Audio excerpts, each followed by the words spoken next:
See, he's got my wallet now. It's fine. It is what it is. Yeah. All right, let's just see if we can get that to go. Dude. All right, cool. I think we're going. I think. I don't know. Facebook's being stupid, and I hate it. The integration for StreamYard is not fun. Aha! Yes, we are live. Greetings, readers and travelers, and welcome to another episode of Chat and Stats. My name is Richie Stevens. I'm Joel. I'm Jeff. And tonight we are joined by two amazing guests. Two guests we've had on the show before, but not together. So, please welcome Timothy McGowen and audio narrator Daniel Wisniewski. Every time, and it's funny every time, Rich. Thank you so much. Daniel Wisniewski, how are we doing? There we are. Doing all right. Doing all right. How are we doing tonight? Oh, we are here, and we are just vibing as the cats run behind me. Tim, how are we doing tonight, buddy?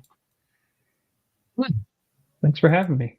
Hey, we are so happy to have you back on the show. And it's awesome to have you guys both on the show together. Because, Dan, I don't think we've had you on a author-narrator combo since Rose Reynolds for First Fist.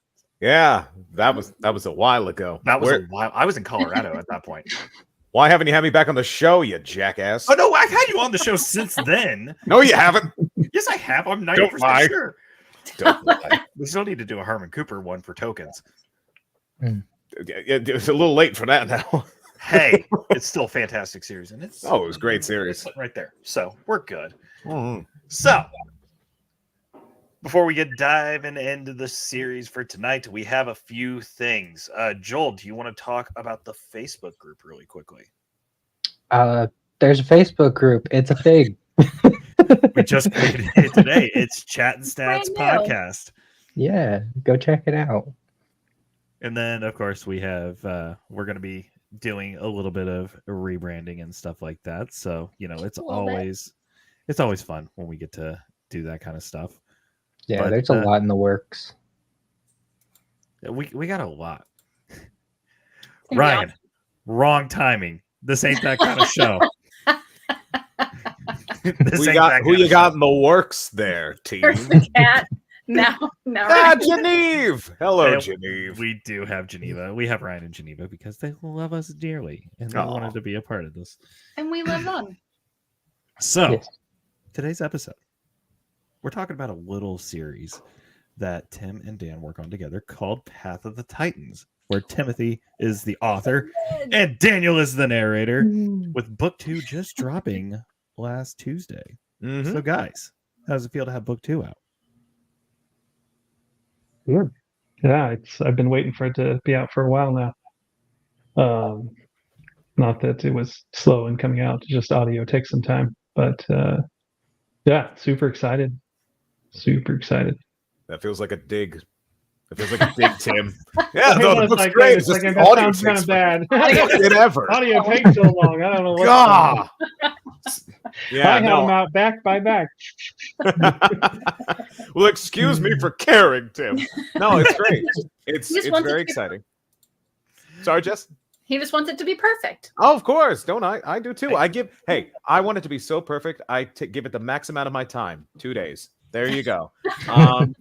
No, it is wonderful to see it out. I mean, it was great to see it get some later love when it hit the daily deals. It got to the bestsellers list, number 32 of all of Audible. People liked us that Yeah, much. And that was right before was- Dragon Con. So that was like seeing Tim in person for the first time, and your lovely wife, and being like, we're bestsellers now. It was really cool.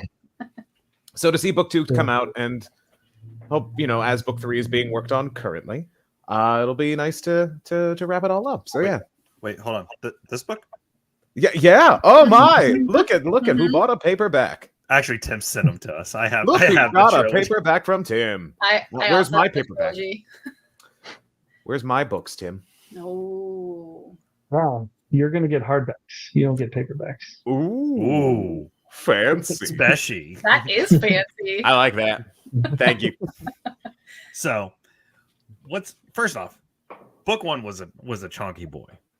It was good though. It was good. It was fantastic. Very good. And so I want to ask Dan, what was it like working on this series to start? I love this series for a very, very specific reason that a lot of the stuff I've worked on hasn't really touched upon. This book is all about the rediscovery of a system with a system already in place. So you think it's going to go one way, it's already established, the world building is great, and then boom, another world on top of that. And an even more ancient and mysterious one with even more system integration. So the whole idea of restarting what the world was meant to be after basically having a jury-rigged duct tape version of it for so long, I found that fascinating. And that's something I love about Tim as a writer. The world building is so there. It is so much iceberg under the ocean that is just it for me. I nerd out over that. I love a world that feels lived in, and you can just drop right in the first 2 chapters. Like, got it. This is real. So I love it for that. That's a really good way to describe it. Iceberg under the ocean. Mm-hmm. That is spot on. He's good at it. Yeah. He's really good at that. Yeah. I was fully expecting you to just say pirates. Oh, the pirates are fun. That was Oh, Freaking awesome. robot pirates. Who doesn't love robot? When I saw that in the character briefing, I was like, oh shit, we're gonna have a good time at the work today. I loved that this never felt like a chore to do, and that was either through the world building or through all the characters being very fleshed out and every voice. This is actually one of the few series where I felt like every voice fits. Sometimes I'm like, I will, pick a voice and be like, I shouldn't have picked that voice, but I'm going to stick with it and we're going to commit. This is one where it's like every voice is exactly how this character should sound because it was that well written and they just fit. Yeah. So Yeah, and I have one complaint. Only one complaint. And that goes to both of you. All right. I hate Victory, okay? I hate that damn song. I love it. It's I so hate that- creepy. I hate and that little eerie. girl My so favorite much. part. I think it Dan, adds you so do it much too to the damn book. well. mhm. It does, yeah. So fun story about that almost didn't make it in the book, the audio. So Podium is they're wonderfully communicative, but they're also very wary of stepping on copyright toes. Mhm. So every time there's a song, they say, just speak it, don't add a melody. We don't want to like rock the boat on things. But I was listening back to it and I'll push back if I think something deserves to be in there. This was one where I was like, this will ruin the book if it's not in it. I guarantee you. And if it helps to assuage you, this is a made up melody. I made it up myself. It's based on church hymns that are hundreds of years old. I don't think God's going to sue, but it was more at the end of it. I was like, this needs to be in the book because it adds so much atmosphere and it would do a disservice to the writing, to like this masterful tension that Tim built in the text. If I'm not doing everything that I can to make that real, which includes singing it, then that I'm not doing my job.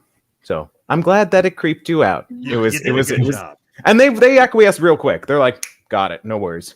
So they're good on that. Yeah, They just, yeah. they worry. You don't fuck with Daniel. No, well, you don't fuck with copyright. That too. Joel, do you have Yeah. anything you want to touch on? I mean, I did want to mention one of my absolute favorite voices you do is it's got to be Ajax because you do this like You mean ATEX? almost. Is it Atex? It's ATEX. Okay, I guess I'm thinking of Deadpool for some reason. That's fair.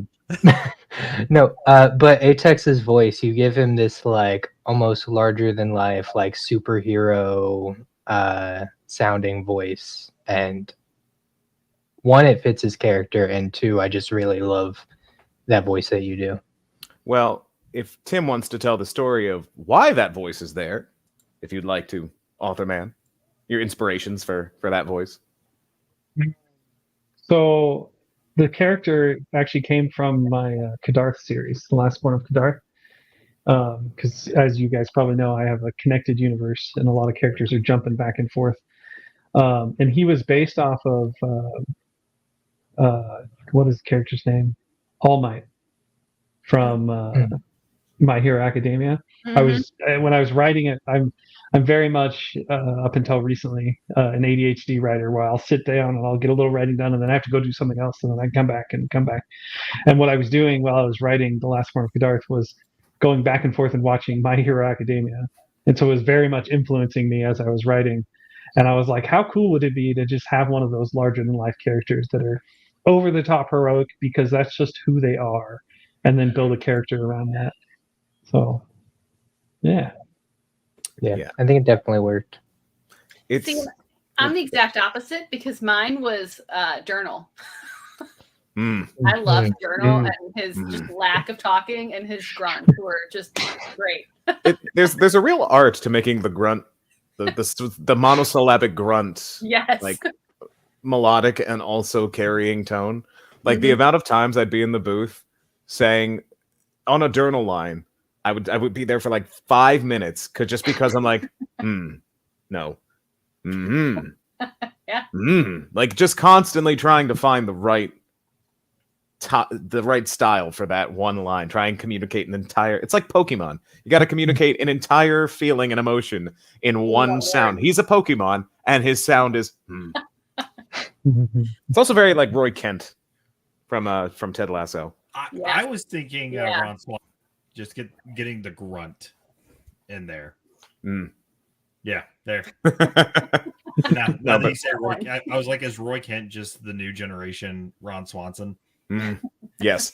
But also back to Atex, that was very fun reading that in the brief to be like, oh, he's based on All Might. I'm like, I know exactly where we need to go. And I practiced his catchphrase, I think, like 30 times in a row, just to make sure that the voice stuck and not to make it too cartoony, but cartoony enough. But yeah, it was very, very fun. They're both fun characters in their own vastly different needs. Yeah. Very different. Jess, do you have anything you want to touch on real quick? The cliffhangers in all of the books. I just want to strangle you. It's almost too much, but I like the relationship between him and his dad and the way that progresses through the book. Really. I was striving to tell a story with the dad about, because you a lot of the times you either have the parents dead or you have some parents that are very supportive depending on how you're writing the book. But I wanted to do a complicated relationship where this character has gone through all these things and gotten to a place to where he's a dick. There's no way to get around. Like, he's not a nice person. And just the evolution of finding out why he is how he is, and then can he change? Does he change? So it was a fun character to write. I hated him so much. Oh, but why? For a long time, I hated him so much. He was just, I was like, oh, because he's a dick. Yeah. I mean, he's not. He's a dick because he loses purpose, and I mean, he takes it out on the wrong thing. So he needs a lot of growth still to do. But I like that it's from a perspective of you are always aware of why people are the way they are. Like, I mean, in a good way. It's not like they're constantly stating their feelings. They're constantly doing that. It's just that the way that Tim words the narrative, and even like the third person narration and all that, just that it's just enough to be like, okay, I got a good handle on them. I can find them sympathetic. They're still a dick though. So yeah, I have a question then for Mr. Wisniewski. Yes, I pronounced it correctly that time. Do you feel his decisions that he made about Knox's mother were justified? As an actor, yes, because you always have to justify your character's choices. As a reader, kind of a hard position. I feel like there was no real right answer. There was no real correct answer. And also, until, you have the full story right with everything, at least from the audio perspective, because we don't have that yet. We have it for the books, but so I can only speak from that side. But like I think it was one of those things that it was a no-win, but if he was just better about, I don't know, his emotions, things like that, like I think it would have been a better situation, I think it all just boils down to the fact that he just doesn't know how to process, and he doesn't know how to process healthily. And so it's a good snapshot of how not to react in a situation. right But yeah, Justified is... He just needed a mental health day. Ah, A couple of them. Maybe about a couple of years. millennials. But you do start to see some of that growth through the second book. Oh, I love it. I do love that. And I love that they're not, just because you're doing a good job here and you are like going gung-ho because all you wanted to do was be helpful and you wanted to be a part of society, but you couldn't. Doesn't mean you're not a dick still. It doesn't mean that history is not there and it never fully goes away. Like, and I love that there are times where he's like, he desperately does want to forgive him, and then he'll go and say something stupid, and then it reminds him, like, oh yeah, still raw. Thanks for ripping off the scab. Like, there's so much healing and then scab ripping with their relationship. Yeah. And I love that, because it also doesn't get. It's not too much. It's just enough. Like, it's not constant trauma, constant. Oh, this is a predictable kind of way to see it go, because they're still human and they do kind of care. So, yeah. I mean, Tim, what's your input on it as the creator of this fantastic universe? Their relationship, yeah, like the father-son type relationship. Well, I drew from my own life. I can say this because I know my parents won't be watching this. But I've had a very complicated relationship with my dad. And he's in no way as extreme as I put the character in the book, because I wanted to kind of put an edge to it, more so than what I experienced. But I wanted it to feel real, but in a raw kind of, he's not a good guy and he's not doing the right things, but he has his reasons for why he has gotten to where he's gotten. And that's kind of where I was coming from. So it's fun to write, though. And it's fun to read. It is. Yeah. It is fun to read. Yeah. And it is nice that if I can compliment him, it is nice that the second he is able to assist in a way that he used to be able to, and be an adventurer again and be like a fighter and help to fight, he does. He's not a coward. He was broken. And so that's, because you'll say that, you could say that about him. He's, if anything, he is a tough son of a bitch, and he puts up. He doesn't shut up. He jumped right in. Well, I was going to say, we do see that like towards the end of book 1 and then kind of at the start of book 2. And then, we leave the camp, come back, leave the camp, come back.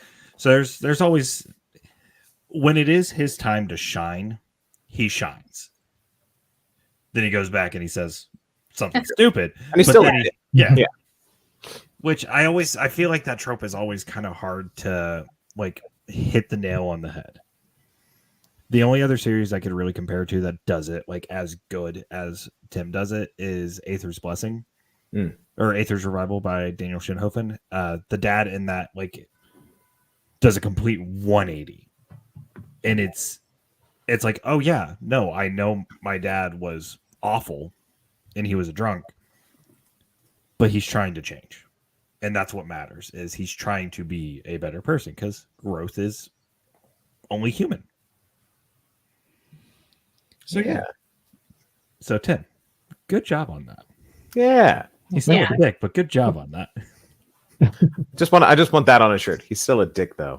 Also, I did have a merchandise shirt, but it's in the hamper and it's buried under so much sweaty clothes. But Tim and Candace were very nice. They sent me a shirt. They sent me a, the party, and it's great.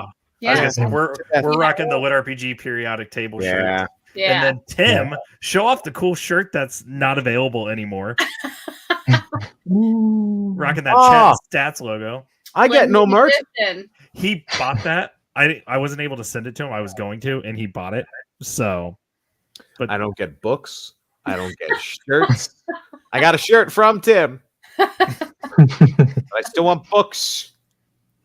And we will get you a shirt when we're open. You better. We will get honorary guests like 5-timers club because you've been on the show 5 times now. Has it been 5? This is your 5th time. Holy shit! Wow. Well, keep them coming. Yeah. I'm still in it.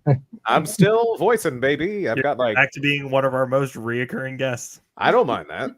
I love talking about this stuff. It's fun. Poor Daniel. Ah, yes. Poor me. Poor me. I know. With my It's such a plethora of burden. projects. So before we dive into some of the combat, because that's an important part of a good fantasy book.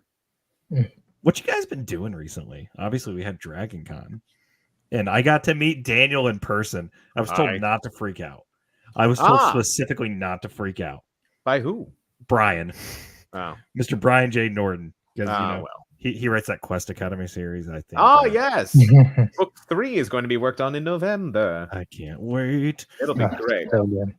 Mm-hmm. And he goes, okay, Rich, you're about to meet Daniel. And I said, Daniel. And he goes, Wisniewski. I was like, hold on. He's coming. You got to put on the accent. I come on. I can't do the Brian voice. That's fine. I'm just saying, put on an Irish accent. Insult him. No, don't. No. That's my job. One. Yeah. He likes me. Okay. Geneva. I'm out the next time. I internally freaked out, and it wasn't until the fantasy gathered that I actually got to freak out. Yeah, so, it was fun. It was fun. Dragon Con was fun. And then working on stuff now. I'm working on. I've got irons in the fire for the next 3 years. With a lot of stuff. I just finished some new series with Aethon. Some cool stuff coming down the pipeline. We just finished a book. Sean Dunning's book, Super Genetics, book 1. Just which we will be having Sean on for that one, which lovely. You will be back on for that one. I will bring me on. I can talk about. You want to talk about father-son relationship? There's a book too. That'll get you. I've been reading it on Royal Road, and it is hefty. It's fun. It's very fun. But it was a big boy. I finished that today. But mostly been a lot of audio stuff and diving in. Tim and I have been talking about some fun stuff too, possibly in the future. But and that's all I'm going to say about that. I know about that one. Well, I got the key information on that one, but we won't be sharing that. Damn it, Tim. Hey, it was referred to as the secret project. Yes, secret project. Will remain secret. Yes, we keep it secret, keep it safe for a while. I figure we can at least say that, right, Tim? Yeah, we don't want to say too much, but other than it's going to be epic and probably the best thing that I've put my name on so far, in my opinion. So we'll see. It's going to be awesome. The bar is pretty high. Yeah, the bar is very high for that. Yeah. Thanks, Tim. Because Tim, you have some amazing series, man. Just wait. Just wait. It's going to be awesome.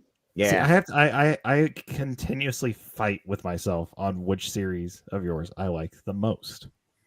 Because it's between 3. And I don't know which one to pick. Path of the Titans. Yeah, it's Path. Yeah, it's Path. It's Path. It's the subject of today's episode, Path of the Titans.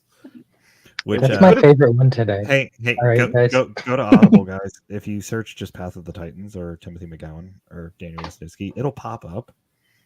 Buy the book. Mm-hmm. Go buy it. You can also go to Amazon and follow listen to it. McGowen on Amazon. Yeah. Just with the Amazon plug. Get a paperback, get a hardback, get all the backs. Version, all of them. And the audio. Can we just start calling the Kindle versions digital backs? E-backs? I don't like e-backs. That one doesn't have a good ring to it. Oh no, I'm trying to think of something there. I couldn't think of anything for the backs. I'm not clever. I'm not a writer. You just give the beautiful, talented voice. I just say the words. I'm just a parrot, apparently. Apparently. I see what you did there. Yeah. Fun. Yeah. So, Tim, other than super secret project, what have you been working on? Well, I've got a lot of little things that I'm working on. Some that I don't want to talk about just yet. But I do have a new series that will be coming out soonish, called Dragonstone Academy. It's finished, and I'm getting prepped to start on book 2. It's going to be a 4-book series, and I don't want to go too much into it, but it's kind of your it's an academy story. It's got hints of dragons. I won't say much more than that for that side of it, but it's a good story, and I'm excited to get it out there. And obviously connected. Yeah. Hopefully. So Fingers crossed. for this one, it's actually separate from my connected universe, Ooh. which Breaking the was a choice rules. that I made because I have a background magic system that has to work with everything that I write. And so I have to be careful about what I include as part of the universe, because eventually there's going to be a series that covers the end of this fictional universe. And so the more books I add into it, it just adds to the players that are going to be coming into this more epic scale story at the end. That's going to be good, though. Mm-hmm. I'm excited for that one. I like dragons, so. All right. It'll be good. Who wants to kick off our combat talk? I mean, this is kind of a system thing, so I think we should pass it over to our resident system expert. I got this, you guys. Get it, Joel. And flop. No. Okay, one thing I did want to mention is like starting off with book 2. Like book 1 is a lot of introduction to like the world and like reinventing that world. Book 2, you swing for the fences like as soon as you get into the book. It starts off with that like epic I think they fight a Hydra fight. Mm-hmm. And anytime that I see Nox like have to take his ring off or like rings off, I freaking love it. Like it's just so anime, and it reminds me of like the like Gara Rock Lee fight when he like takes off his weights or something. Ooh, that was a good one. Right? It's still one of the top fights in anime. Yeah. Just like I don't care what anyone says, that's still one of the best fights. Yes. Just Continue. like anytime an anime character like drops like their limiter and like starts to go like Balls. hard, you're just you're like, oh shit, you done fucked up now. No, but and the fight scenes continue like that throughout the series. I will say we do get more of a focus on the party that Nox is making. I did feel like a lot of the like loot and stuff went towards his party and his experience. Like say whenever they're going through like the labyrinth,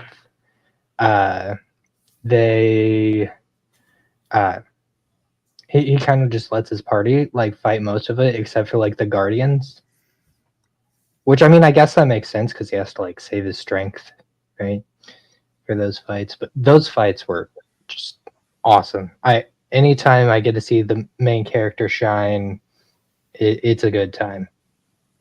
And then the pirate siege, which is its whole own thing. That was so much fun. Oh Yeah. my god! I love undead pirates. It is very fun. It is very fun to voice. Accents galore. Joel, what were your thoughts on like him being able to like awaken the system in people? It touches on it a little bit at the very beginning. I think it's a very interesting mechanic. Like it kind of reminds me of like a Civ sort of like system where like you have people that are helping you to like expand your knowledge of the system or whatever. No, I very much enjoyed where you went with the system. Yeah, I really wanted. It's funny when I'm at Comic Cons, I pitch it as a tale of two systems. Yeah. And then it's somebody else had said like you're one of the only authors I know that would spend half the book detailing a system that is then going to be replaced. We're like, well, I wanted to really sink in that there's an existing system that has all these rules and it works in its own way, and yet there's a different way, and it once that is activated, it starts to spread, and the power of the Titan engine as it grows and it starts scooping in more and more society. You hopefully see the repercussions for that too, which it was really fun to write. Yes, people love it when their entire worldview is destroyed by another more superior worldview that they do not do as well in. It's the best. No conflict whatsoever. It's the best. One Nothing book, will come of that. sunshine and fucking rainbows. I love it when it happens to me. Oh, it's fantastic. I have to grab my charger real quick. One moment. Yes, sir. I'll have to wait to quote another series that he voices until he gets it back. But Jess, give us your thoughts. I absolutely loved it. I really like when they go down into the labyrinth. I like Big Dog. Big Dog was great.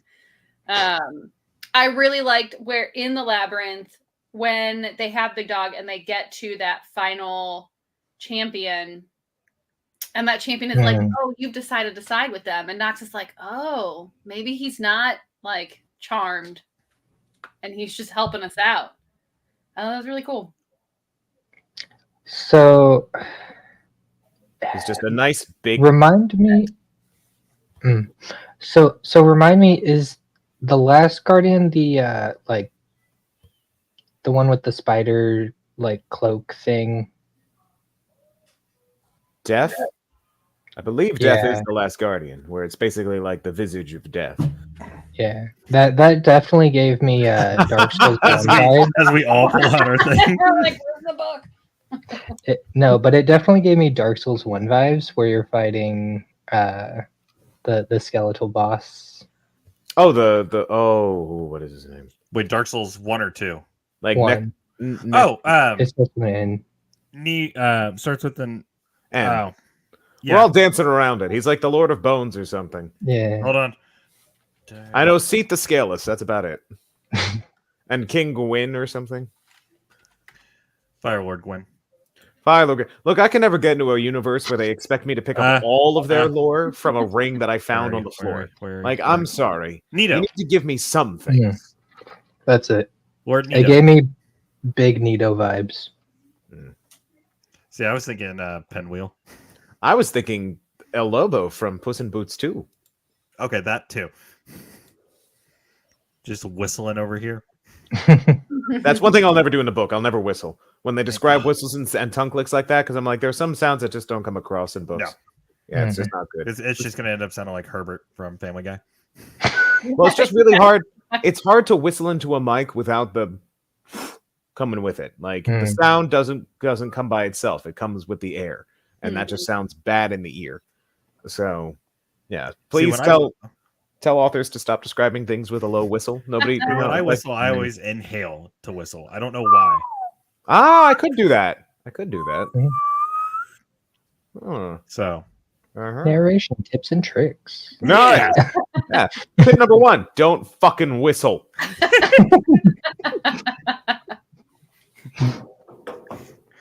So, damn it.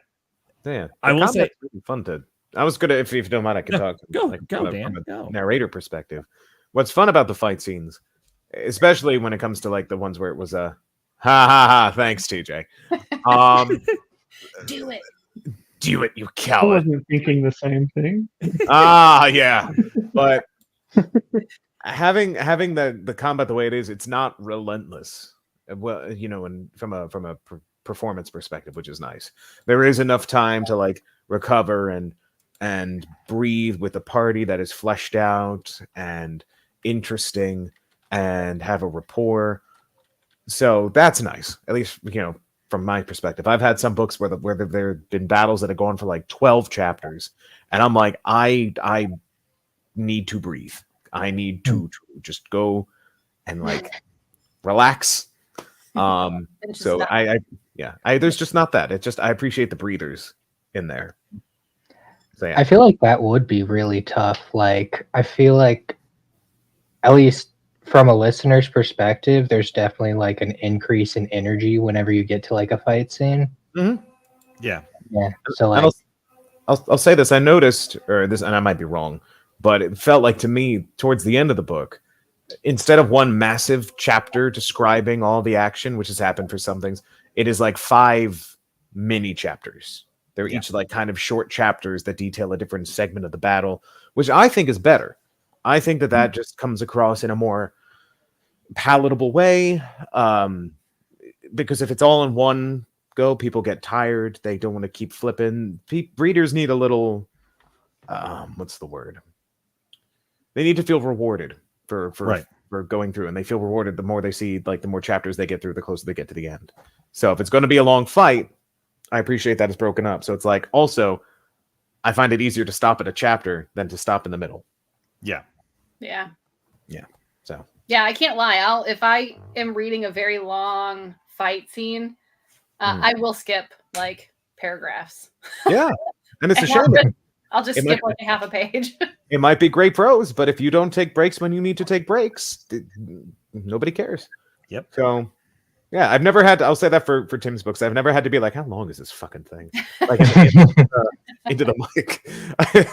I've never done that for any of the Path of the Titans, thankfully. They're all fairly properly condensed. They're properly saturated. They're dense. Great they're pacing. densely short. It does. It really does. For a book where he invents a brand new system, spends half the book talking about the set system, and then says, anyway. See, I've noticed this with Tim's writing. Okay. A lot of the time, the system won't really kick in until about halfway through the first book. And Tim, I think you've even said that when we had you on the first episode. Yeah, I like to, especially if it's a story, like there are a lot of RPG, you'll start right when the system starts, which is a way to do it. I like to lay some groundwork, introduce some characters, really get you a sense of the characters and their lives and how they are before you jump into the system. Though it's not true on everything that I've done, because Lastborn of Kadarth, within a few chapters, he's zooming away. But still, I tend to write like that. That's fair. I'm gonna go back to on this camera really quickly. Hey, TJ. I can't deal with these jokes, TJ. I'm going. Actually, opening the door. My dog is making noises. That was my booth. I moved stuff so that way I would have books and stuff because I have bookshelf behind me. I'm gonna rearrange the room. Come on, TJ. We love you. For me, I like, as far as the system goes, it was the perfect amount of crunchy. Yeah. Like, you didn't overload me with stats and levels and abilities. You gave it to me when it was necessary and sporadically throughout the book, and it was just the perfect amount. So I just remembered something. I wanted to we could do this at the end of the show, but Richie, this is the dog that almost got me in trouble with Matt Dinneman. So yes, that was a Dragon Con story. So just to detract, this is Bonnie. Say hello, Bonnie. He looks adorable. Thank you. Cute. I was gonna say the cats are somewhere. The Hermes boy was giving everyone a free show before we went live. Yes. He was just cleaning himself right there on the. Yep. Like, we charge for that. over here. Yeah, this isn't Stats After Dark. That's coming in February. But yeah, but this is it was a Dragon Con thing. I remember I was telling you about it, but and I wanted to talk about it here because it's funny to me. Well, hey, go ahead. Yeah, my wife and I recently adopted this lovely dog from a breeder shelter down in Georgia. She's a rescue, saved her from a bad life. And it said on the birth certificate, purebred Cocker Spaniel. Now, we don't know about that. We're not sure. But I'm just like, cool, awesome. And I'm at Dragon Con, and Geneva's being amazing and introducing me, being like, hey, you want to meet this person? This person's cool. You want to meet that one? And then when I see, we see Matt Dinneman, the god of that he is. She was like, you want to meet him? I was like, yeah, that'd be great. He's very nice. He is so cool. And he was just like, hey, I'm fan of your work. And I was like, I'm a fan of your work. Thank you for what you're doing. Rise and Tide. Can't wait to see where it goes. And we were just talking about pets and stuff because somebody gave him a little stuffed animal as a little tchotchke, fun little gift for Dragon Con. And we were just talking about pets. And I was like, oh, here's my cat, but we also just got a dog. And I was just very excited about it. And he's like, oh, what kind? And I showed him a photo. He's like, wait, is that a Cavalier or a Cocker Spaniel? And I'm like, Cocker Spaniel! Fully. And I had a few that night and I was saying with the exuberance of a man who just got a dog, and he just looks at me. He's like, you've never read any of my books, have you? And I'm like, oh, no. Because then I realized my mistake because he started to explain. He was just, and now it's like, you don't need to explain. But he started to, he's like, because, Cocker Spaniels, Dungeon Crawl Carl, And I was just like, look, in my defense, I just been very excited to have a new dog.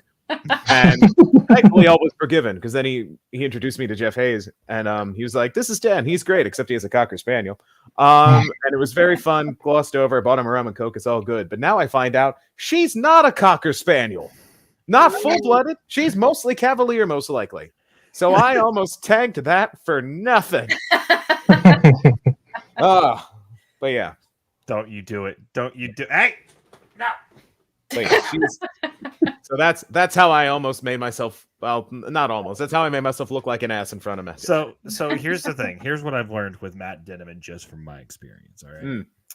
Yeah, that's never gonna leave. That's going to stay. It's going to stay. You'll always be the guy who owns a Cocker Spaniel. Yeah. It's even though it's not. It's like. So. Yeah. I don't know if I've told you this story, Dan. You've probably seen the jokes or something, send Richie feet pics. That's fucking Matt Dinneman, okay? All right. Last year at Gildify Con, Geneva was like, hey, when are we going to get you on Chat and Stats? And he was like, yeah, I've been asked this a lot. Richie really wants me to come on the show. So 20 people have to send him feet pics. 80 fucking messages later. Yay! And I still received them. The mad god of lit RPG. Well done. And of course, there is Geneva's friendly reminder. Don't. Fix. Outstanding. So please don't. Nah. I cannot say enough nice things about Geneva since she's. Since I know she's listening, I'll say even more. Yeah. But no, yes. Geneva is fantastic. And that is her superpower. She will be like, oh, you haven't met this person? She will drag you. She did that to me last year. I imagine it's what having an agent feels like, because I was like, wow, this is amazing. So that was it was fun. It was very nice. It was very kind. She's a delight. Thank you, Geneva. She is a delight. Yeah, when she's not wanting to break your will, or telling you if you're going to talk at Gildify Con this year, because I still don't know, but it's fine. Nobody knows. Hey, applications are up. I submitted. Not this kind of show, you little shit. For our audio only listeners, we had a conniption. You're going to save that for Stats After Dark. Yes, but yes, I did apply because I love talking this stuff. It's very fun, and it's very fun to talk about it with people who like to talk about it. Yeah, so, yeah. We love having a lit RPG podcast and talking about other stuff and whatnot. Yeah, which we have a lot of fun shows and ideas coming up. Which, Dan, I did text you about one, and you never replied. You did. No, I'm terrible at that. Tim will tell you. I cannot. I'm terrible at messages unless I get inspired, and I'm like, I'll send you. I feel so bad. I'm sorry, Tim, because I've sent him 20 to 30 messages in a row at some points when I'm just like going, thanks, Geneve. And it's just like, I feel so bad. I just inundate his Facebook message with, hey, have you thought about this? Do you think about this? What about this for that? I made the mistake of being my friend. I will say one of the highlights of DragonCon this year was the amount of phone numbers I came home with, just because I was like, yeah, I'll just shoot you a message on Facebook or Twitter because I feel like that's the professional thing to do. Sure. And then while I was talking to Dan, he was like, yeah, just here's my number. I was like, are we there yet? Like, yeah, see, dude, you're not sending me feet pics, so I'm fine. Exactly. Yeah. I mean, Don't put it past him. No, the second you send that to me, it's like blocked and by. Yeah. No, I don't like feet. I don't even like looking at my own. So, well, that's just weird. Embrace them. I can't get that. He just wants to be in one of those FPS video games where he just looks down and doesn't have any feet. Exactly. Yep. Yeah. It's just a camera with a gun. That's the thing. I hate feet, so I don't even like looking down. Like if I have to like scratch or something, I'm just like, okay, yeah. Like, can somebody in the chat reply again? Send Richie feet pics. Hold on. Just add a bunch of feet emojis. No, I was saying a new one. I saw Geneva. I was like, send it again. No, okay. Please don't do it. You're gonna get 80 more. No, TJ. And we're moving on. Yeah, now we get to, let's head back to the Titans. Way to ruin it now. Anyway, back to Titans. Not one of the things that we have coming up. There you go. There you go, Dan. She did it. Nice. Yes. So you said you start recording book 3. Yes. Well, I in November? No, book 3 is in production right now. Oh. We're working on book 3 right now. That should be done by the end of this week, mastered and all that stuff off to Podium. Still on time for its deadline and all that jazz. But yeah, it'll be sad to see it go. It's one of those books that I'm like, I wish it was more than a trilogy. Yeah. It could have been. It could have been. There.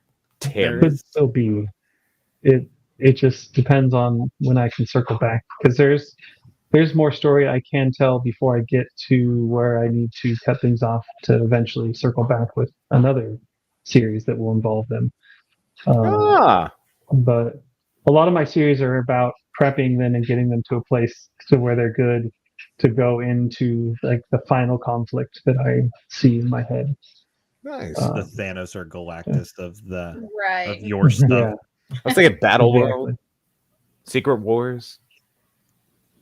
I don't know. As long as I get to voice it, I don't mind. Sounds good to me. Yeah.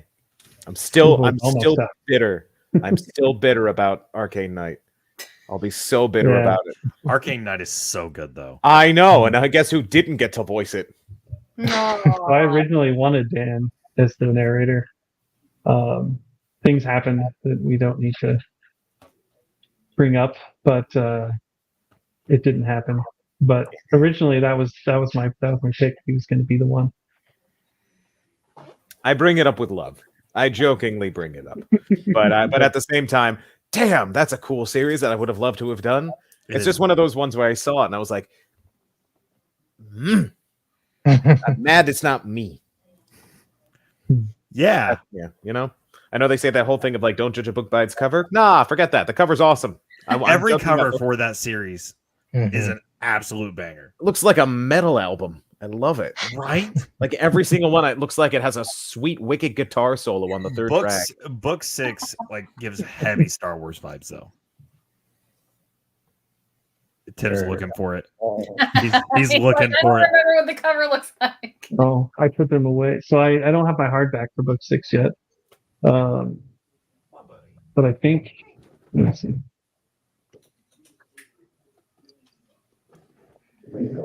No, I love Arcane Knight, and Dan, I want to hear how you would have done that one. Well, you can't. You can hear me.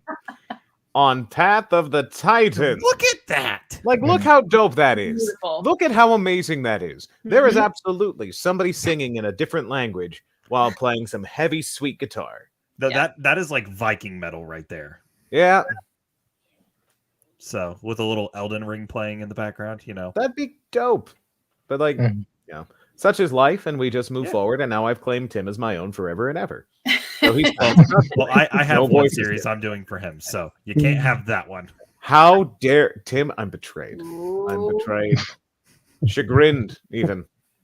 I dare say I'm miffed. He's a little peeved. That one will be slightly put out. That book will be finished by the end of next month, and I'm very excited to finish it and get it out to the world because it's gonna be good. Yeah, Richie, it's too long. I know. I'm sorry. I work 50 to 60 hours every week. I'm exhausted. That's fair. So yeah, that's fair. Energy is going to switch it around, actually. So here, we chatting stats with Richie A. Stevens. Okay, we have a new book coming out. Tell me, what is the hardest part about producing audio for you? For me? Yes. Ooh. What did you find the most difficult part of your process working on this wonderful book by best-selling author Timothy McGowen? I'm dyslexic. That is my number one challenge. Is the fact that I am dyslexic. Because there have been times where I'll sit. I mean, it's a challenge that I'm overcoming. So, like when we would like read out loud in school and stuff, like I would always stutter. Because I would be mixing up the words, and I'm like, oh fuck, I'm gonna fuck this up. I'm gonna fuck this up. I'm gonna fuck this up. Mess it up, and I would just go fuck. Now, man, first grade was rough. That was high school. Yeah. So now I do that in my booth when I am trying to record. I mess up and I just fuck. So. I've toned it down a little bit. I don't scream it because then, Maddie's sitting in the living room and she's like, "Are you good in there?" No, I'm not, but it is what it is. And coming up with some of the voices for characters can be a challenge too. Because I don't like have the range that I don't know, like Daniel Wisniewski or Jeff Hayes shut or the fuck up. You know where most of my voices come from? Here. No. Just cartoons, man. Like that's what I've been doing. I've been rewatching Billy and Mandy in my spare time. Yeah. So it's a good one. It's a good one. Wow, Geneva's already gotten the beta of the blooper reel. Yes. There are various new ways to say fuck in different voices and accents. I agree. That is true. I also just love there was one blooper I had for a book. I can't remember what it was, but there was a line in it where they were describing a cat, but they described it as like it was a monster or something. They were like, it's roughly the size of a barge. And I just stopped. I'm like, roughly the size of a barge. Just going in and full on Gaston mode. Full on Gaston. When you say it word for word, you have to stop what you're doing and say it. I also had Secret Tunnel in one of my books, and I stopped and sang the entire song of Secret Tunnel. Did you get the ukulele out? I did not. I did because it was a knee-jerk reaction. It was literally just me, but going just like in the booth. It's like as they approach the secret tunnel. Secret tunnel. That was it. It was like intrusive thought one. That's fair. No, it's a lot of fun though. I'm having a lot of fun with it, and I can't wait to share this book with the world because I'm excited because I got to voice one of the characters I love the most, and his name is Tank. He's a gentle giant that goes full murder hobo the second he gets into the new world. Outstanding. I look forward to buying your book then. Thank you, Dan. That's a huge compliment. Tim, do you want to show off the cover? Because my copy is in the booth, and I don't want to get up and show my Teenage Mutant Ninja Turtle pajama pants. Wait, you're doing this like the old ways? You're reading a paper book in the booth? No, I have it in there for motivation. Ain't that sweet? So, Richie, then are you going to sign my copy of that book? Yeah.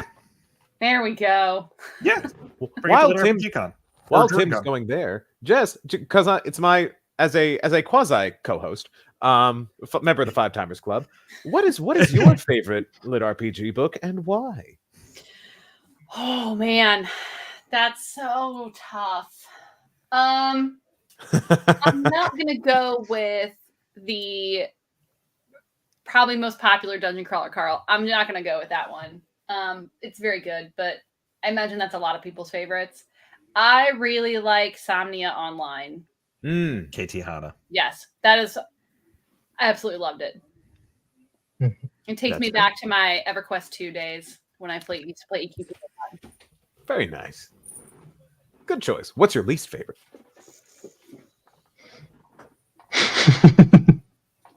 Richie knows what my least favorite is, but I'm not going to say. We're not going to say that. I know. I was just like, can you say it on this chat that people in the business do tend to watch?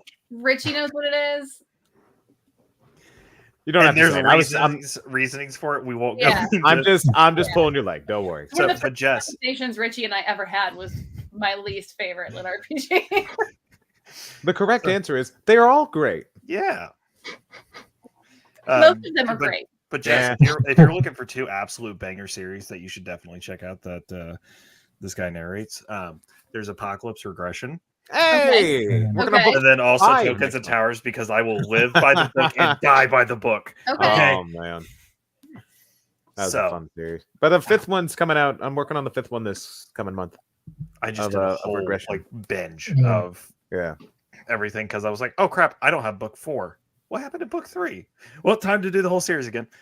No, it's a great series. I love. So when the first series that I worked on with those guys, Upgrade Apocalypse, I was working with a wonderful friend of mine, Liz Plant. She's a great English voice actress. She's actually done a bunch of video games. She was just in the Fallout London mod that came out that got all the traction. She's a big part of that.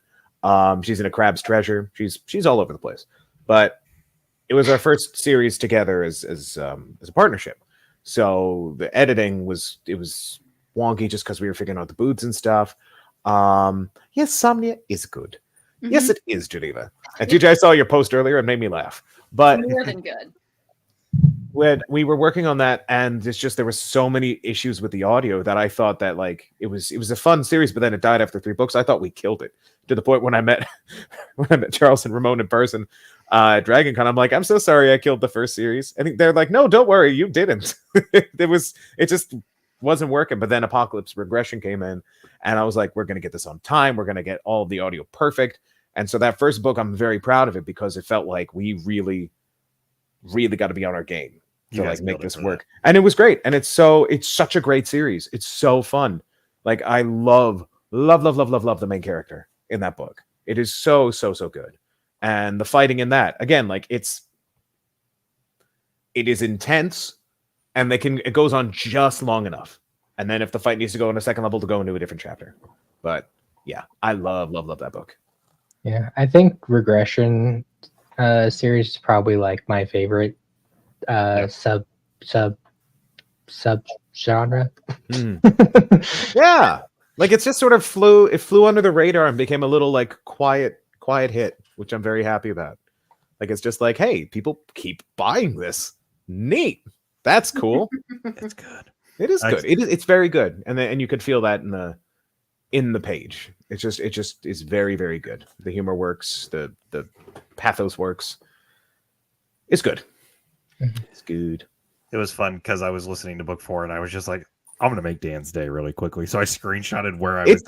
It did make my day. It was very nice. And I replied to that one. You did reply to that one. I can't remember what scene I was on, but I was like, you are hitting everything you can right now to hit any emotion in me. Well, I think it has the chapter in the photo. Yeah. So let me see if I can find it. Give me one moment. While you're doing that, Tim, do you want to show that cover really quickly because it's so good? Look at that, Dan. Look at that cover. Oh, that's so beautiful. Can we swear on this show? Yes. That's cool. Yeah. Dan, what the hell? It's so good. Oh my god, it's so much fun. Not that I don't love the Path of the Titans covers. That one, it sets a really. Pirate. I mean, no, I like that. They're awesome covers. I love the first one. I love that cover. It is so cool. It is so adventure is out there to me. It's really oh shoot, the mystery, the suspense. It's given Dwemer vibes. I dig it.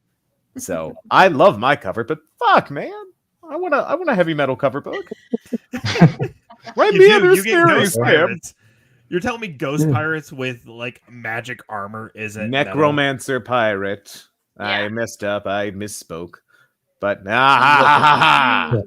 I love that. It's such a good. That it's is your such a cool heavy cover. metal. Like you're talking that lightning strike in the back. Come on. Yeah. Mine is the heavy metal version of the Pirates of the Caribbean theme. That There is you go. my series. So, And book 3's cover is dope too. Book 3's cover is really good. Mm-hmm. Yeah, I got it right here. But yeah, We all reach for it. My not for resale copy because I'm special. Tim, we did get a question from the audience. TJ asked, Tim, how do you balance out your writing and being a dad? I feel like you must be constantly under assault by the tiny goblins. How much time do you devote to writing each day? So thankfully, they're at the age now that they're all in school. So I get a window of time that I can use as my writing time. During the summer, that's not the case. So I'll talk about that instead. I do it in spurts, and it's a lot with my wife being how wonderful she is, just kind of keeping me focused by keeping them busy when I need to be focused. My writing time, what I actually get accomplished in a day. On a normal day, I write from about 8 a.m. to 2:30, but it's in like little blocks. So if I get 5 hours of writing done in a day, I'm very happy. That usually means that I've written anywhere from 5 to 8,000 words. But it all depends. If I hit 5,000 or get my 5 hours, I'm usually pretty happy. It's not without distractions and things, or the times that I feel like I need to keep writing, but I have to go pick them up from school and then bring them back, and then just stick them in front of the TV for a little while till their mom gets home. But then I try, balance-wise, I do try to make sure that my writing doesn't get in the way of me being able to be a dad and be able to be there with them, and so it's a balancing act, but it's been working now for the last 2 years, so hopefully keeps going. Got super Cool, dad over here. Yeah.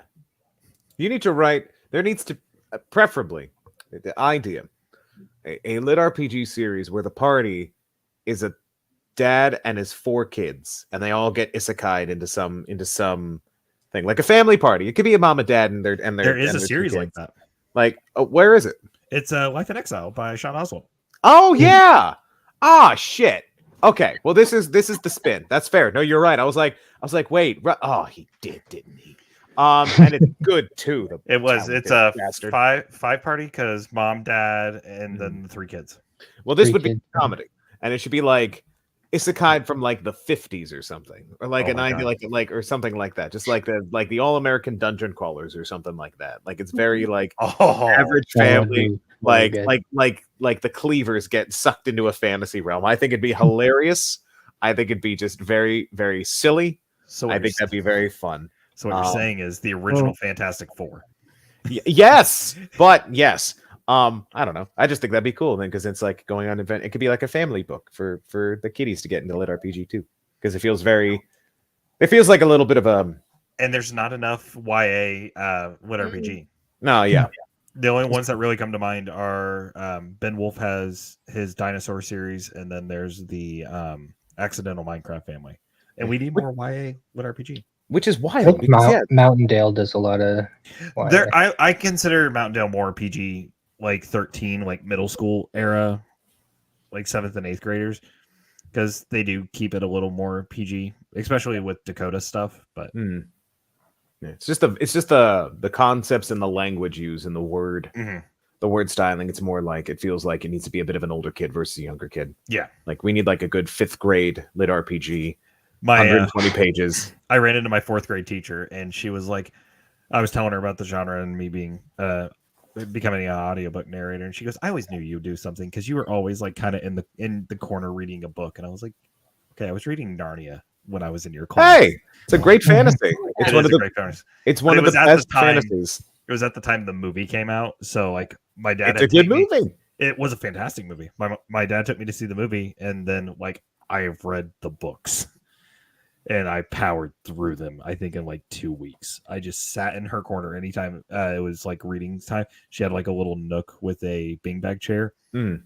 So my best friend Alex and I, we would sit over there and just like we would devour these books. Mm. So she was like, "What's this genre? Lit RPG?" I was like, "Oh, okay. So it's story with game mechanics and everything." And she goes, "Are there any my class could read?" And I was like, "Oh God, okay, this is gonna be hard." No. A lot of them have a very mature theme. There are some where he censors the swearing with play on words or something. So instead of "holy shit," celestial feces. So I recommended like the Completionist Chronicles because I was like, that is the most PG one or PG-13 one I could think of. Mm-hmm. I was like, once you get past the first like 2 chapters, because it's really dark. He goes down in a helicopter crash.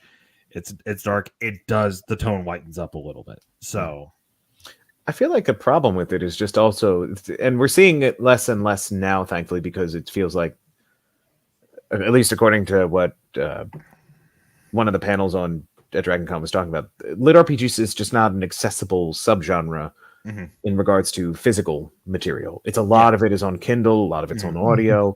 We're seeing more love from Barnes and Noble giving their own, fantasy shelf now. I think it was Steve from Athon, I think, was talking about at the panel, like just how these are great fantasy stuff, but all these authors are dead and they've been dead for years.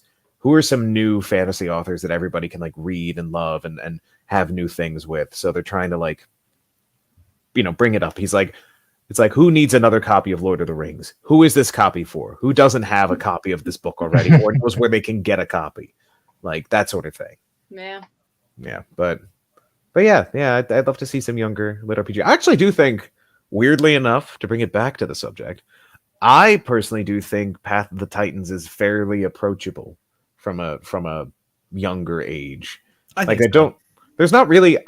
can't think of any swears really, which I appreciate. I mean, like, I was gonna say it gets dark at some points. Oh, sure, like, darkness is fine, but I mean, hell, like the little girl singing "Victory," like that whole scene is terrifying. But the pirate golems, though. Yeah, but they call it dangly bits. They don't swear. And that's what it's fun. It's funny because that makes kids laugh. He's just like, a robot wants a penis. That's funny. That's silly. And that would be like a scene out of Pirates of the Caribbean. Let's be real. Like Jerry Bruckheimer. Oh, there. I forgot about that one. We'll have a child accessible written for children lit RPG series. It's a little mini trilogy. But they're short, so it's great for kids, not so great for adults. So it hasn't really done so well. They could probably use a more action-packed cover, but my wife actually did this, which was cool. Oh, it's so nice. I love that cover. I think that's great. It's very cute. It's very for the kids. It's what I imagine a kid's book to look like in a good way. Yeah. And it's a fun little system too. They've got there's a. Give the pitch of the book real quick. Yeah. So these 4 kids get sent to detention, and the evil substitute, Mr. Shadow, sends them to a dinosaur-infested magical land to be punished for their crimes. Each of them are given a special bracelet that allows them to access the system, or in their case, it's more like they're accessing magic. And they're able to level up their specific items that they've been given. And so it kind of goes through their adventures while they try to work together to overcome this crazy situation. And by leaning and learning on each other, they eventually will, go through the adventure, get out of crazy dinosaur land. Nice. We love it. Yeah. I like it. Sounds interesting. A fun little book. Good plug, Tim. Yeah. Yeah. We love a good plug. Branding. So, Path of the Titans, though, like it scratched. I feel like Path of the Titans could totally be YA too, though. Like it's not so bad. There's no parts. There's it's surprising what kids these days read. I was gonna say, If anything, it'll be on the mellow side. If I gave it like a rating, like a movie rating, I would give it 90s PG. Maybe like late 80s, early 90s PG. Yeah. Where there's violence. You could show this in school without having to have a permission slip signed. And it's not overly like aggressive. Yeah. So yeah, you're slaying monsters. Like it's like that's the whole thing of like, as long as they don't bleed red, you're fine. It's like, if they like you're fighting zombies and resurrected ghouls and stuff. They don't have to fall apart. If they can watch Hunchback of Notre Dame, they can read this. I'd say it's also just accessible from a younger mindset too. It's like, it's a good old hero's journey. Can't complain about that. And it's all about discovery and learning new things that others might have known before, but you're also like, there are themes there. There are themes there for the youngins. I just did not think of any beforehand. I was gonna say, like, even some of the stuff I read when I was like, higher elementary school, so like 5th and 6th grade, like Percy Jackson was coming out around that time. So I was reading those. Those books are brutal. That seems to be it. And I mean, the Ranger's Apprentice was another series. Fantastic series. Brutal. Dark. I don't know how I got away with reading that, but I did. So, yeah. Oh, yeah, this is a good series. This is fun. And it's been fun to do. And I will be sad to see it go. Temporarily, but, once Tim wraps around to writing another trilogy, or 5. Lots of stuff. Lots of stuff on the schedule that makes it hard to get back to other stuff that I know could use some more love, but I had to kind of put a little pin in it, give it its ending, and eventually there's actually, I don't think there's a series I have that I don't wish I could go back for a book or two just to add a little more to it. But mostly Path of the Titans, because I purposely ended it in a way that I could pick it back up when it was time. It has a good ending. Yes, you did. It's infuriating. I need more. Which I'm totally okay if you're into slight spoilers. If you ever want to message me about the ending and like what might have come or what will come, I'm totally open to chit-chatting with you. Because I know it can be a little frustrating when it feels kind of like a cliffhanger. But I will say that I tried to close off and do a good enough job of making sure there was some conclusion there. It wasn't all just open. But that it's definitely left open enough that I can come back. It's so good though. I can't wait to hear what Dan does with it. That's what. Me too. I'm really excited about that. I think I'll do just dandy. See, Dan, I don't think you understand. I never because did. you know my hype when it comes to like books that you've narrated. Yes, you are the hype. I mean, I try. When Tim was like, "Oh yeah, by the way, I found the narrator for Path of the Titans," I was like, "Ooh, tell me." He goes, "It's Daniel Wisniewski." I was like, "Okay, I gotta figure out how I'm gonna do this." Fuck yeah, dope. No, it's fun. I love working on new things constantly. I love good stories, and thankfully we're in a genre that has a lot of good stories. And even if they're not great prose-wise, the heart has been there in everything I've done in the last few years. Like there's been so much art, and there's so much art in this, and that's what I really love about it. Like it's just like the love of fantasy is there, like the love of escapism, the love of discovery, of finding something new and alien and magical, and really trying to figure that out in a world that already has something alien and magical that you already were trying to figure out. So it's just it just really scratches the itch. It's something wholly unique in a genre of so much unique material. I love it. I think it's great. And I'm sad to see it go. Fine. It's fine. It'll be back.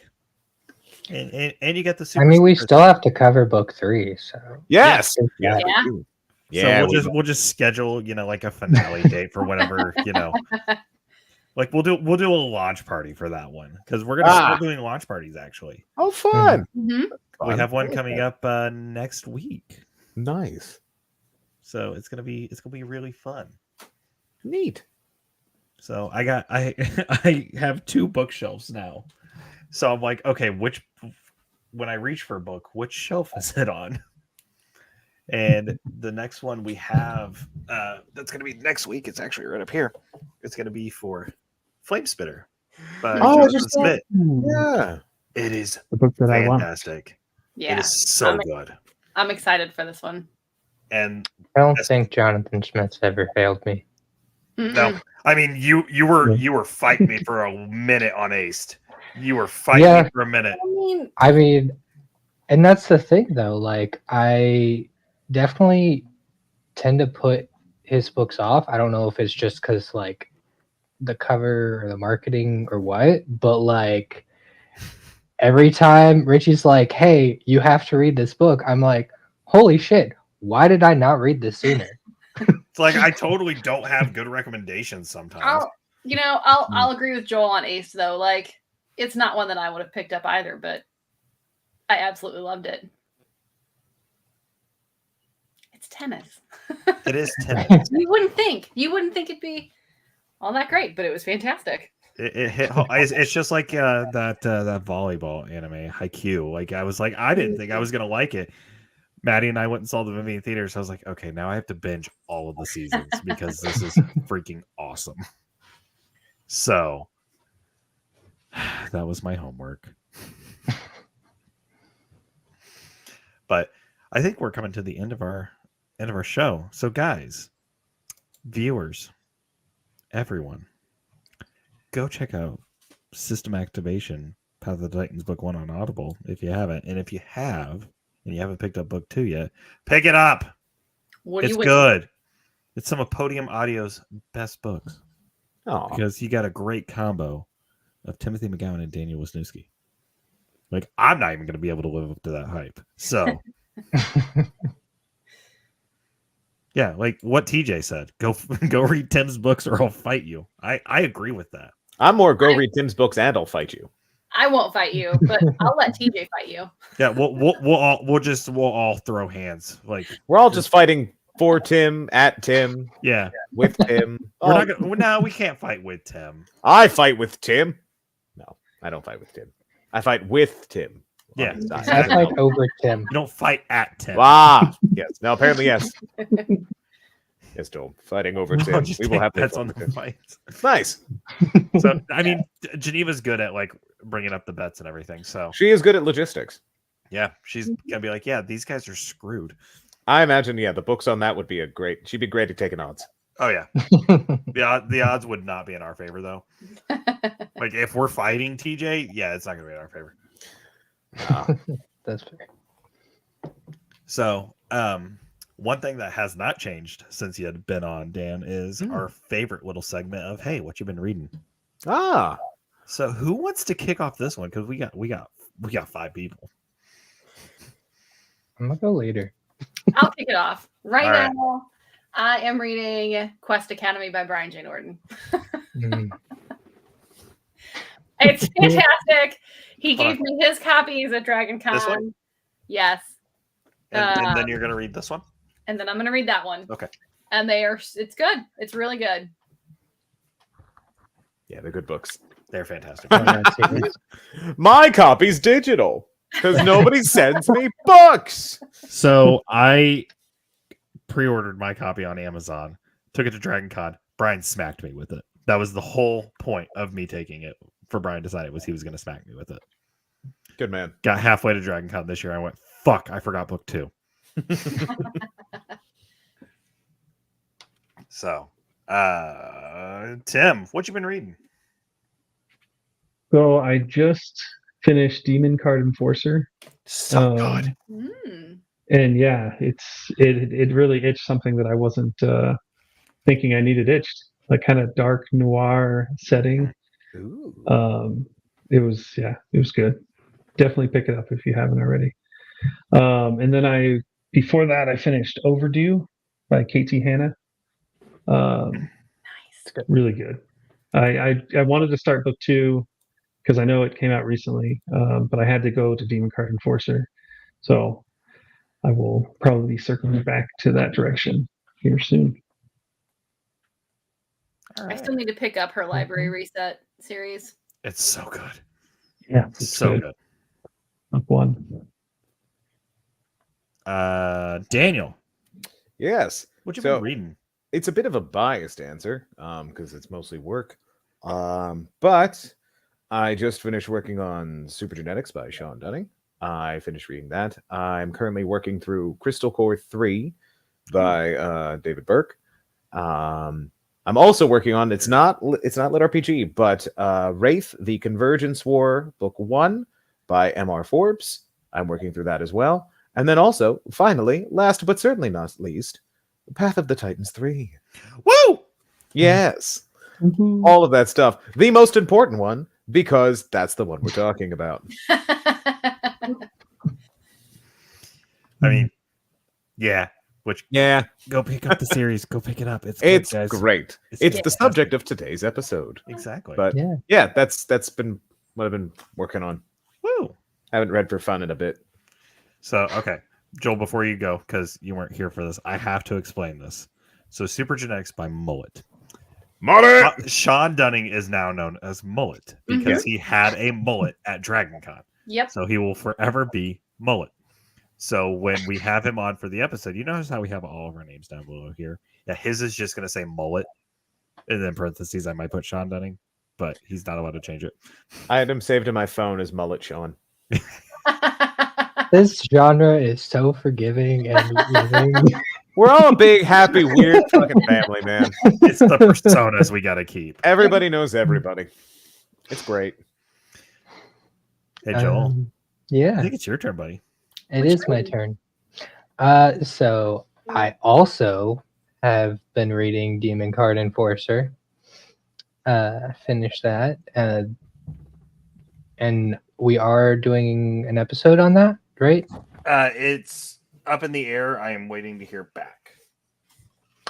I'm excited. That was like, I mean, the way they described it was Magic the Gathering meets John Wick, and that is exactly how it feels. You can't go wrong with that. Right? It's definitely like a unique story and mechanics, systems, and everything. Other than that, I read, or I got to listen to Path of the Titans, book 2, which is nice. Before that, Resurgence. That one came out like forever ago, but I did a listen to that. And then for fun, I've just been listening to World Keeper in my off time. It's got to be like one of my all-time favorite mechanic-wise series. There's a lot of qualifiers, but the mechanics in it is like turned up to 11. It's so good. I actually started it, and I'm really enjoying it. So, Joel, you finally sold me on that series. But yeah, that's pretty much been what I've been reading. Rich, what you been reading? So, non-audio stuff. I'll start with that. I read Advent of the Apocalypse. It's not out yet. I got a early copy because they had them at DragonCon. So it's by V.A. Lewis and D. Pidge, and I'm actually really excited. It's another Aethon book that will be coming out later next month. Also, early copy I received that will be coming out next month, and we might be doing a fun little party for it. The Unexpected Hero by Jamie Castle and Rhett Bruno. So this is going to be another sound booth one, and it's just good. And if we do the launch party for this one, October is just going to be sound booth month at this point. And I'm okay with that. Yeah, nothing wrong with that. And then currently I am reading Climbing the Ranks by Tao Wong because I love anything that man writes. He's too damn good at what he does. Audio wise, Let's see. So obviously system expansion, book 2 of Path of the Titans, because as soon as it came out, I bought it.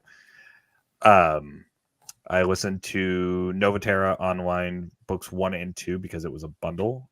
Titan and Greymane because I'm trying to get more Seth Ring books in my system, and I started listening to that, didn't get too far, and I put it down, and then I picked it right back up because it's actually really good. Resonance by Jonathan Smith, because that is so good. It's so good. I can't remember if I put that on the last episode or not. Demon Card Enforcer, Magic's Mantle, books 1 and 2. Because I did a re-listen of Magic's Mantle because I told I'm getting Jessica ready to 3 start I would. book 2. Book 2 is good. Book 2 is really good. And currently I'm listening to The Games Gods Play by Abigail Owen. Not Lit RPG, taking a little small break from it. And it's diving into my Greek mythology binge I'm currently on. Nice. So yeah, that's been my library because, working the hours I work. I gotta keep myself busy. Love you, TJ. Have fun. Hi, We're getting TJ. ready to end the show. Thank you for sticking around, TJ. So, but yeah, we have a lot of fun episodes planned, and got a lot of fun new stuff we're going to be doing next month. Jessica Threet and I will be launching our cold reads that we're going to be doing for the show. Just one, it's going to be practice for me, and also two, it's something fun her and I can do together. Good old Jessica. I'm excited. Stephen Landry's writing something specifically for us for that. And it's going to be really good. Okay, look. Very What nice. are you doing, bud? And then we have, like I said, Flame Spitter launch party next week with Ren and Ryan Reed. I'm going to see if Jeff and Andrea want to join us for that or not, just because we're going to be promoting the fun out of this book because it's such a good time. It's really good. I think this is probably Ren's best writing. You know what? I agree with that. It was fantastic. And then we'll probably do something. What's up? Sorry, I can't wait to read that one. Oh, it's so good. It's really, really good. Hey, not that kind of show. I haven't told you that, but stop it. My chunky boy. And then we're probably gonna have a launch party for Eldritch Knight Book 2 when that audio comes out because it's gonna be good. I'm actually really proud of all the work I put into that. It's been a long time coming. So 2 hard drive failures. 2 hard drive failures later, we're kicking waves. So we get to interview you for that one. Oh no. Oh no. All the questions. You better have some anecdotes. You got to bring Dan on for that one. I'm not a host. No. You have 2 great hosts already. You don't need me. I'm a mascot more than anything. But we love you.